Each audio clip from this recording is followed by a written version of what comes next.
Partida ikaragarri izan da, kriston giroa, ikusi egin dugunez, eta hasiera batetik euria egiten hasi da, eta jokaldi batean gelitu egin da baloia, eta sorte apur batega sartu egin dugu lehenengo gola, hogeian edo, eta segiduen, haiek sortea izan dute, eta zentro eskas batean, barrure joan da, Eleder ezin izan du geliketa egin,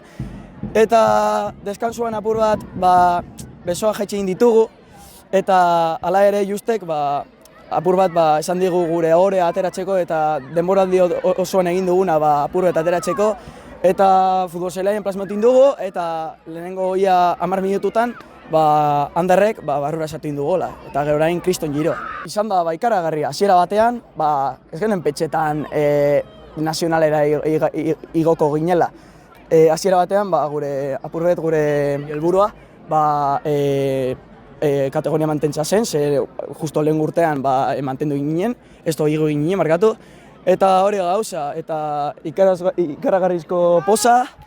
jendea etorri aita gamak eskertu behar ditugu, beti egon direla Añor gara, Gipuzkoara, ara adibidez Hondarribiara, hemendik ordu batera, beti animatzen, eta eskertu behar ditugu, eskertu behar dugu kluba, eskertu behar dugu juste.